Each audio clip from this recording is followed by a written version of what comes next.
folks, there was an exciting start to the program today. That was the music of Hugo Godwin, and a work called The Microphone Overture, written in 1936. How's that for the name of a song, Microphone Overture? And it was a work written for Dutch radio TV. In fact, Mr. Godwin was a violinist and the composer, but also a sound engineer. Oh, sorry, Frank, you with us there? Yes. I'm sorry about that. I just had you off there. No, that's right. What's the connection with the microphone? Well, it's just called The Microphone Overture. That's the name of the work. I wonder why. God, I think he was a sound engineer in the 30s, right, for Dutch radio, and he wrote quite a bit of live music and a fair bit of chamber music, and he met Ravel and Mio and collaborated with the French tradition, but decided to sort of write in a very accessible way. But I thought that was thoroughly delightful, that piece. Oh, lovely. Yeah, how's your day been, Frank? Oh, very pleasant. We went out for lunch, just the two of us. And, yes. To my favourite coffee place. Ah, sounds good. Sounds really good. And had a lingering lunch. Oh, way to go, especially in this sort of weather, being out and about. Perfect. Yeah, perfect day. It's been really nice, isn't it? The afternoon I wasted in the sun. It's the best thing to do, waste in the sun. Bit of nurturing of the spirit. Yeah, came home and I found Livia just lying out on the table absorbing the sun. Way to go. It is. Yeah, so... Soaking up those vitamin D producing rays. That's what we all need. I'm looking forward... Yes, soon we'll be complaining about the heat, but at the moment it's really good. We still don't know where we're going tomorrow. Oh, okay. Everyone knows but us. Ah, excitement. I've got a little offering for you, Frank, and Kathy, both of you. Really? But it'll sort of find its form. Let's put it that way. So I'm going to start off with something which you did mention. And last week when we were talking about this, your special day. Good. And here we have a recording from 1940, the big hit of that year, Woody Herman and the Golden Wedding. Oh, thank you.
that long note, it goes for an eternity, doesn't it?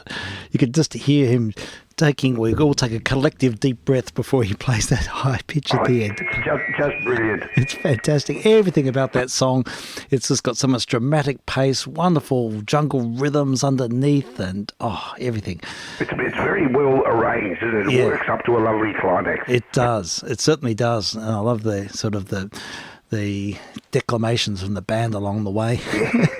It's so nostalgic for me. Yeah. Like we used to have it at our dancing class in primary school. Did you, Frank? That's amazing. Wow. It's a long association with a piece. Oh, yeah. Yay. The teacher would only play it if we kind of behaved ourselves. We didn't get into any trouble with the girls. Yes. I was much too young for that. Sure. I spent the rest of my life trying to make up for that. But fair enough. Not true. Wishful thinking. Fair enough. Anyway. No comment. No, but yes, that's great. I love hearing about long associations with fabulous music, and that's really good. And you probably heard it on shortwave as well. It would sound great with selective fade, that piece, I would reckon. have done, yeah, most certainly. Yay. Well, we can't have just one version of things, you know. I think we've got a bit of a time-honoured tradition here of following on with other takes on specific tunes, and I found here another version of The Golden Wedding, this one, with Don Burrows +6, it says. Oh, excellent. So Don Burrows, we'll have a listen to this, I presume, recorded in Sydney, probably in the 1970s. Yeah. But it cropped up, and I think it deserves to be heard.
That was the Don Burrows +6 ensemble there. And I wondered if he was going to try the long note. I was wondering, he cut it one bar short on each. He did.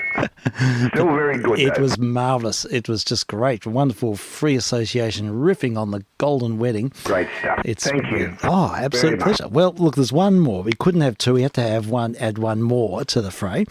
And this morning, spontaneous thought. We were just out and about this morning, and I said to Kate, hey, how about we just make a quick recording of La Cinquantaine, the Golden Wedding, a original version by Gabrielle Marie. And so without any rehearsal, we just jammed it. So we've got a little recording lined up here. So excuse rough playing, but we just thought this is something a little bit personal, and which you might enjoy. So more. I'll record it and play it to Kathy. Okay, She's sure. not here at the moment. That's fine. No worries. All right, we'll have a listen. And yes, this is yours truly and Kate playing.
have it. The Golden Wedding, La Saint-Quentin by Gabriel Marie. And that was the extended mix there with lots of repeats. That was superb. Thank you so much. Oh, absolute pleasure, Frank. And just wish you all the best, both of you. And for another 50 years. Yes, another 50. We're starting on the second 50 tomorrow. Good for you. Fantastic. Yeah. Thank you so much. It's been a lovely day, actually. Oh, that's good. That's good to hear. Yeah. Well, we'll continue for a bit. I haven't got a lot of time. I've got to finish. I've got to wind up around about 6 today, but after because I've been reminded that we are going out to catch up with some friends tonight. So that's on the cards. But I was going to play some more recordings of Jimmy Noon and Freddie Keppard, namely recordings made in the 20s with the Dreamland Orchestra. This is a really interesting group and one of those sort of wonderful sort of happenings in sort of the quarters of Chicago, and in the 20s, this was a black band which was playing at Paddy's Harmon Dreamland Ballroom, which was the west side of Chicago. And there was a resident band there. Sadly, like a lot of the clubs, it was really a whites-only club with a black band performing, which is just sort of repugnant. But anyhow, this band played there for quite some years, and it was, a really quite an innovative ensemble, and a number of jazz luminaries went through the ranks, including Freddie Keppard, who was a real jazz pioneer. And in fact, there's very, very few recordings of him, and he was approached to make the first jazz record before the original Dixieland Jazz Band did.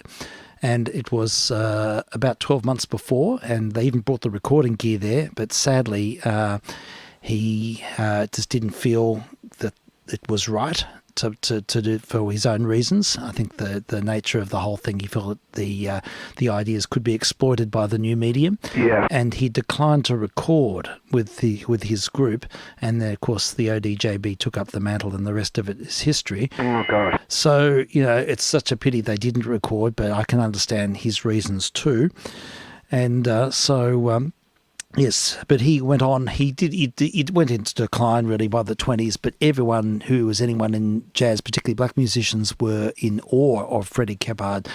Anyhow, he's playing on this next record, as is Jimmy Noon, who we heard quite a bit yesterday. We had a program with Jimmy Noon and his recordings made at the Apex Club. So Jimmy Noon being a clarinet player who inspired the likes of Artie Shaw and Benny Goodman and Woody Herman. So we'll go to one of these recordings of Doc Cook's Dreamland Ballroom Orchestra. This is the one that sort of captured my imagination. It's called Here Comes the Hot Tamale Man. And you get this wonderful declamation at the start saying, the hot tamale man, of course, Mexican food, all the go. And anyhow, it's a fascinating track. It's very Charleston inspired, but listen to the embroidery clarinet playing throughout. It is just fabulous, the music of Jimmy Noon. You there? Yes. I've just had a quick phone call from Patrick. I need to leave the phone for about 5 minutes. Yeah, that's fine. We'll play this. There's nothing wrong. I just need to do something. Yeah, of course. All understood. No problems at all.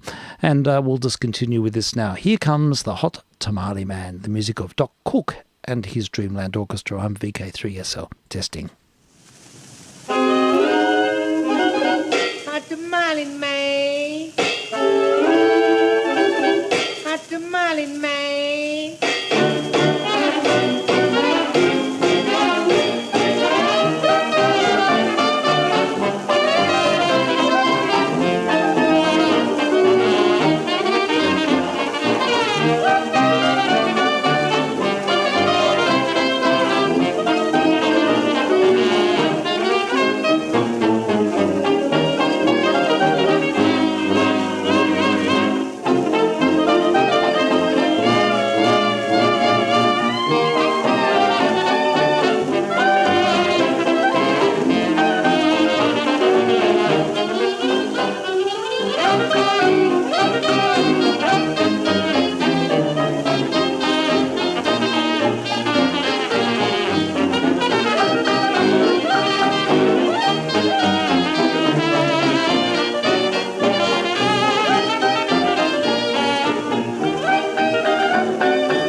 Doc Cook and his Dreamland Orchestra from the Dreamland Ballroom in downtown Chicago.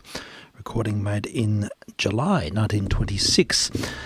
And notably it features Freddie Keppard, and sort of ageing Freddie Keppard on the cornet, and a younger Jimmy Noon, who was really mid-career at that point. Jimmy Noon went on and made many recordings right up until the 40s. He was one of the pioneers of jazz clarinet, a remarkable lyrical player. So we're testing here on 160 and on UHF, and also streaming online. I'm vk3sl, and we are cascading through the files. We'll play some more. They made only a few recordings in that year, 1926, a couple of earlier recordings too, which we may feature at another time, but we'll go with this particular batch from the same session in July 1926. We'll hear Brown Sugar.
From the Paddy Harmon's Dreamland Ballroom in 1926, a track called Brown Sugar, and that was Doc Cook and his Dreamland Orchestra featuring Freddie Keppard and Jimmy Noon. one of the two very important pioneers in jazz, happened to make just a handful of recordings with that group at that time. So we'll hear some more. We'll play another couple. They only made about 6, so we can probably play them all. This is from the same session again, and it's a track called High Fever.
Last chorus that was full of high-flying antics there. It was full on. Yeah, with Freddie Keppard and Jimmy Noon there with Doc Cook and his Dreamland Orchestra. Yeah, fascinating to hear that song. It's a song I usually associate with Coon Sanders' Nighthawk Orchestra. They made a big hit out of High Fever, which is sort of a bit, I won't say tragic, it's just that they were a white band and they made the money. Yeah. And this, I think, is a much better version. Well, it's more freer version. More spirited and freer version, yes, definitely. Which is what jazz is all about. Yeah, I agree. Absolutely. So anyhow, interesting to hear. That's got a lot of sort of stylistic quips and mannerisms with its breaks and drops and all of that. That last recording. I'll play a couple more from this group. They're a very significant group insofar that they did feature those two artists in the 20s. Keppard sort of evaporated not long after that, didn't live that long, and he suffered from various consumption problems. And Jimmy Noon, well, he did go on. He just did some wonderful stuff, as we heard yesterday, with the Apex Club. Yeah, and but just died of a heart attack right at the point where he was being rediscovered in the 40s. But we'll continue. And an aneurysm, I think. Yes, that's right. An aneurysm, or yes, that's right. I think that's what it was. So, yeah, but I think it was in the heart. So you're right as well. Yeah, yes, it was just a horrible thing. But look, we'll continue. We'll hear a few more of this band. They only made about another 2 or 3 records, so we can hear the bloomin' lot. And this one is called Sidewalk Blues, another recording from July 1926.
Quite an interesting arrangement there with gear changes abound. And, and great vocals there too. It's just got a raw energy about it. Oh, yeah. Interesting looking at, there's a photo of the band, and they evidently, as a lot of these ballroom bands, they certainly had their hot pieces which they played, but they also had to play a lot of sort of urbane ballroom sort of stuff as well. And there's the picture here reveals that they're all multi-instrumentalists because they've got their instruments all lined up in front of them. So we've got two bass, it's a 14-piece group, but the saxophonists doubled up on clarinet, and also one on bass clarinet, I see in the photo. Two French horns, so two of the trumpet players would have played French horn. That's unusual. Yeah, for some of the tunes. A group like that. Yeah, I think we sort of associate these groups with, and people like Ellington as well, as playing this hot music, but that was only a part of their work. And I've read this with Louis Armstrong too, in the various groups he played in, especially the bigger groups like Erskine Tate's band and stuff like that. Yeah. That most of the work was actually the sort of poet and peasant overtures and all this sort of very sort of sweet dance music. Yes, that was their bread and butter, I guess. Yeah, that's right. And the hot stuff was sort of reserved for bookends and late night enjoyment sets. Yeah, exactly. Chiefly for the musician, not chiefly, but as much for them as anyone. That's right. And we're just so lucky that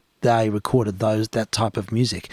So it's interesting. But this photo is very revealing because they're evidently a hot band, but they've got all these other instruments, two banjos and sousaphone and baritone sax in the photo. I mean, it's fascinating, really. I didn't realise that, actually. Yeah, it's an interesting one. And I've come across this before, pictures of these groups, and it's very obvious that they're not just playing hot music, that there's a much wider agenda. Yeah. And because I think it was earning a living. Yeah, exactly. Absolutely. Well, this next record's probably more in that vein. I think this is the last recording they made, or one of the last, in the same year. All these come from 1926. And it's a track called Spanish Mama. Doc Cook and his Dreamland Orchestra with Freddie Keppard and Jimmy Noon. This is vk3sl. And vk3sl testing.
what an unusual track.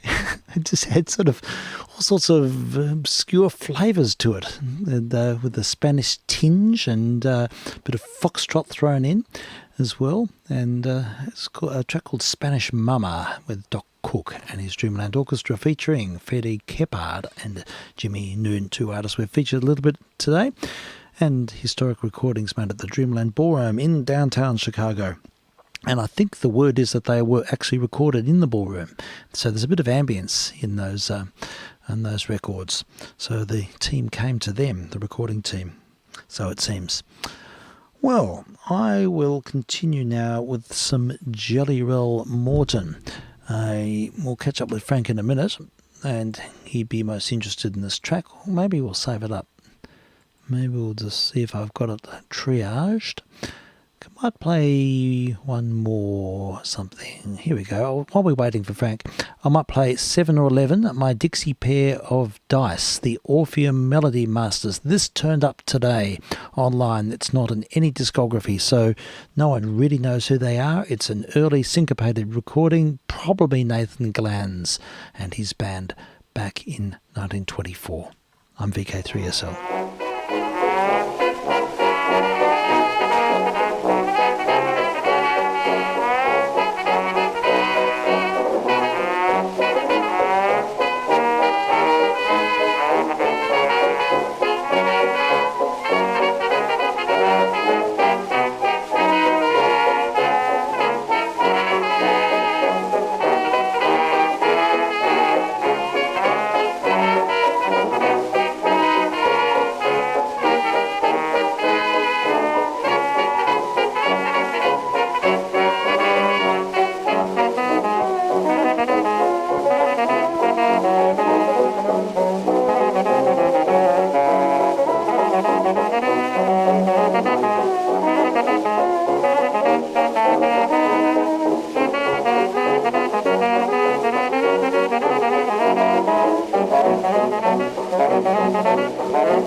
Orpheum Melody Masters there, probably Nathan Glanz and his band from about 1924. Pretty good. Yeah, it was very interesting. It's sort of that pre-jazz flavour. I just popped that one on because I wanted to catch you because the next record might interest you, Frank, and it's a fascinating one. It just again was just comes from this Library of Congress anthology that Alan Lomax put together. With Jelly Roll Morton. It's priceless. Yeah, absolutely. And it's this really, really interesting track called Creepy Feeling. Yeah. And it's Mr. Morton playing the piano, solo piano, and it's about 1938, so it sort of was... He'd been rediscovered at this point and didn't have that much longer to live, but he just had some really interesting ideas which give us an insight into the early years of jazz. And there's some really interesting remarks associated with this recording. And I'll just go through a couple here. It says, there's a heavy general Latin American contribution from the Caribbean sound to even the almost unknown story of the 1884 8th Mexican Cavalry Band's influence on the 1800s New Orleans music. And there's a lecture on this apparently somewhere. That would be amazing to tease that one out. And this person makes that connection with what we're about to hear. And someone else says the melody and rhythmic character of this tune is somewhat reminiscent of the Cuban danzan, or dance, perhaps Morton's reference to Spanish tinge. Moreover, New Orleans, Morton's roots, was heavily influenced by the French and Spanish Caribbean, culturally, genetically, and theologically. So it's a really haunting track, and it's got tango elements. It's got all sorts of... It's a potpourri of styles, and he sort of... It's a bit rough in places, but it's completely fascinating. So, yeah, a late recording of Jelly Roll Morton in the about 1938, Creepy Feeling.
It's one of the most astonishing things I've heard from that time. It's quite incredible. It is incredible. It's got habanera, it's got Spanish influence and Cuban influence and So tangos. cosmopolitan, isn't it? It is, in every sense. It's just full of intrigue at every turn and suspended time, those big breaks. A lot of sophistication. There is. It's...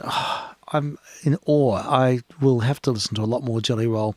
And Incredible. Hearing that stuff, there's a roughness, but there's also all of this deep sort of, I don't know, connection. Cross everything, isn't it? Yeah, it is. It's sort of fusion music, and it's Fusion, that's it. yeah, and it's well, I won't say first incarnation, but it's certainly he was fusing together elements of a wide range of cultures in that. Look, it's fabulous. I'm sort of want to hallmark Mr. Jelly Roll and hear more of his music. We'll have to do another late night program and look at some of these library of Congress recordings. Yeah, but look, I have to depart. Before you do, Yes. I'm very, very keen to make a permanent recording of your lovely Golden Wedding Oh, version. right. Yes. And I want to get a better fry. It's just done here with a mic, Yes. and it's not very particularly good. I guess off the link would be off the program link. Well, you could get it off the program link, but I can send it to you as well, Frank. Would you please do that, Steve? I'll do that. I'm very happy to do that. I've just got it on the computer here. We just did it on this. I would value that, and so would Kathy value that most highly. Okay, I'll send it to you as an MP3 file, and Please. I'll send it before I leave. That would be magnificent. Thank you so much. Oh, my absolute pleasure. Because it's wonderful, and it'll be a great part of the stuff we remember. Patrick's making doing some trick photography and making cards out of some wedding photos and other stuff. Oh, wow, fantastic. Oh, I'd love to see them. And we can show them too, of course. Yeah, please do. Okay, Frank, I'd be more than happy to do that. And it's the least I could do. I just I so enjoy sharing music with you, and I look forward to... Likewise, as you know. Yeah, a lot more of it. Well, look, I thought we had a great program last night on Bill Evans, didn't we? That was just Oh, God. it was really something special, and I refer You're going to people... send me that link, aren't you? Yes, I'll do that too. I'll have to do that later, but I'll certainly send that one, and I'll refer people to the log, because we did have a lecture on Bill Evans last night, and we heard quite a bit of his music, and it was in the second half of the program, and I just found it really, really illuminating. I just love his playing. So I thought I'd finish in the same way as we did last night. I'll play Bill Evans' Peace. Beautiful, spacious, just one of this music for eternity. It's just magnificent. It is. So we'll play this now, and we look forward to your company, Frank. I look forward to catching up next week. Tomorrow, Coming on tomorrow at all? look, I may pop up at 5 and play a transcript. I'll just have to see where the lie of the land is, because there's a lot happening here tomorrow. Could be back too. Sure. We're going, the 1 to 4 is actually at the venue. Yes. It depends what happens after that. Yeah, Probably sure. we'll come straight home. Okay, we'll Because see the how you girls are place. going to various sports sorts Oh, I of training. see. Fair enough. Well, look, what I'll probably do is I'll probably turn up tomorrow, and if you're around, all good, we can have a chat, and there maybe play a few things, and I might just sort of ride out with a Bing Crosby show or something like that. Sure. Yeah, so that sounds like a plan for tomorrow. All right, thanks a lot, Frank, and Thank you, Steve. thanks, listeners, and we'll finish now with just one of the most hauntingly beautiful recordings I've ever heard. It's Bill Evans playing Peace. Before you Peace. do, Yes. please thank Kate so much for that lovely recording. Oh, yes, I'll do that. Yeah, no worries. Thank you.